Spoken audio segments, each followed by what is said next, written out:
दोस्तों, आज हम जानेंगे केदारनाथ मंदिर से जुड़ी हुई 10 अनकही बातें।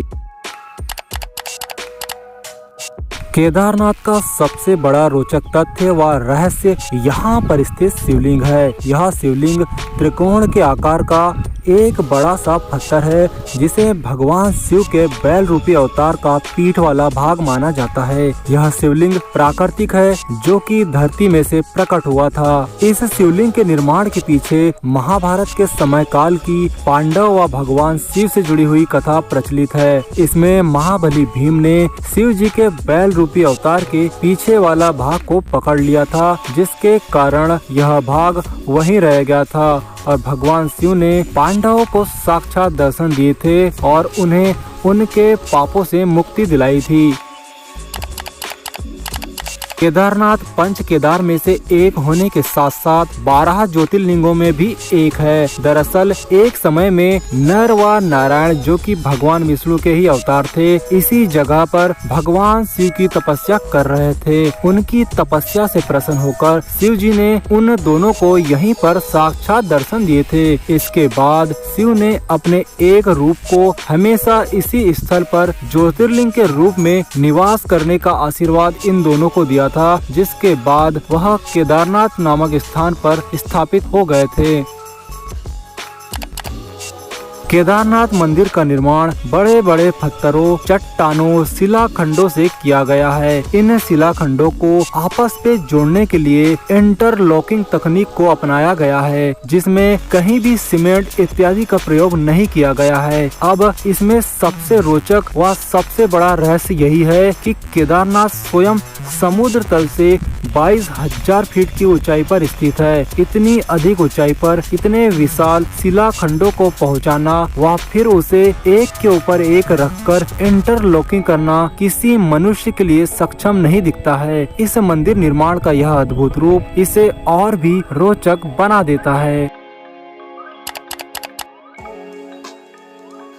केदारनाथ मंदिर भक्तों के लिए केवल 6 माह तक ही खुला रहता है। मई में अक्षय तृतीया के दिन इसे खोला जाता है व दीपावली के अगले दिन गोवर्धन पूजा में इसे बंद कर दिया जाता है। इसके बाद मंदिर के कपाट 6 माह तक बंद रहते हैं व भगवान शिव के प्रतीकात्मक स्वरूप को नीचे ऊखी मठ में स्थापित कर दिया जाता है। ऐसा इसलिए किया जाता है क्योंकि उस समय यहाँ पर भीषण बर्फबारी होती है।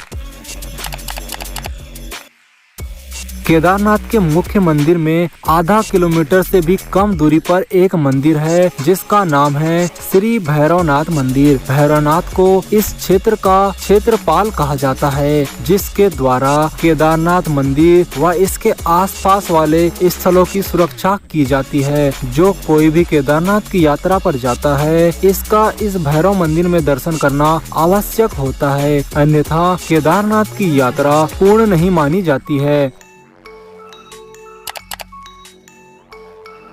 केदारनाथ मंदिर इसका एक और सबसे बड़ा रोचक तथ्य है, जो यहाँ पर जलने वाली अखंड ज्योति है। दरअसल जब मंदिर के पुजारियों के द्वारा सर्दियों में भगवान भोलेनाथ के मंदिर के कपाट बंद कर दिए जाते हैं, ताला लगा दिया जाता है, तब मंदिर के अंदर एक जलता हुआ दीपक छोड़ दिया जाता है। इसके बाद जब 6 माह के पश्चात मंदिर के कपाट पुनः खोले जाते हैं, तब वह दीपक उसी तरह जलता हुआ पाया जाता है। इसके साथ ही ऐसा प्रतीत होता है कि जैसे कल ही यह दीपक जलाया गया हो और यहाँ पर पूजा पाठ की गई हो। 2013 में आई भीषण त्रासदी के बाद जब मंदिर के कपाट मई माह में खोले गए, तब भी यह अखंड ज्योति जल रही थी। वर्ष 2013 के केदारनाथ में आई प्राकृतिक आपदा के बारे में हर कोई जानता है। यह आपदा इतनी ज्यादा भीषण थी, लगभग 10,000 से ज्यादा भक्तों की मृत्यु हो गई थी। वहाँ केदारनाथ जाने का मार्ग व अन्य स्थल पूरी तरह से तहस नहस हो गए थे। लेकिन आश्चर्य की बात यह है कि मुख्य मंदिर को कुछ भी नुकसान नहीं पहुँचा था। इसका कारण था बाढ़ के पानी से बहकर आई हुई एक विशाल चट्टान, जिसे भीमशिला नाम दिया गया है। है। 2013 में जब बाढ़ का पानी तेज गति से केदारनाथ मंदिर की ओर बढ़ रहा था, तब उस पानी के साथ एक विशाल चट्टान भी बहते हुए मंदिर तक आई और ठीक मंदिर के पीछे आके रुक गई। बाढ़ का पानी उस चट्टान से टकराकर दो भागों में बढ़ गया। वह मंदिर के दोनों ओर से निकल गया। इस कारण मंदिर को कुछ भी नुकसान नहीं हुआ था। यह एक चमत्कार ही था जिसे संपूर्ण विश्व ने देखा था।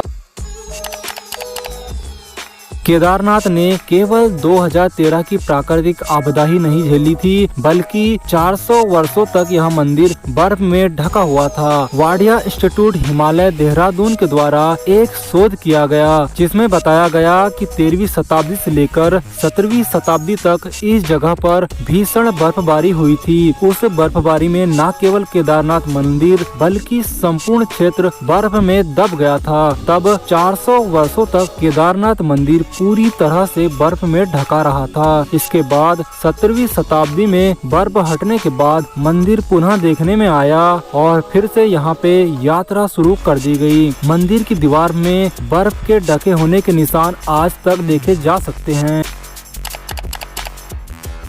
केदारनाथ मंदिर से जुड़ा एक और रोचक तथ्य जिससे जुड़ा हुआ है वो है यहाँ के पुजारी। मंदिर में सबसे पहले जब भारत की भूमि पर आदि शंकराचार्य ने जन्म लिया था, तब उनके द्वारा केदारनाथ मंदिर का पुनः निर्माण किया गया था। साथ ही उनकी समाधि भी केदारनाथ मंदिर के पीछे आज भी स्थापित है। आदि शंकराचार्य के द्वारा केदारनाथ मंदिर की देखभाल वहाँ पूजा अर्चना का कार्य कर्नाटक राज्य के वीरशैव जनगम समुदाय के ब्राह्मणों को सौंपा गया था। तब से यह परंपरा आज तक चली आ रही है। इसके साथ ही मंदिर की सभी पूजा व अनुष्ठान का कार्य कन्नड़ भाषा में ही किए जाते हैं।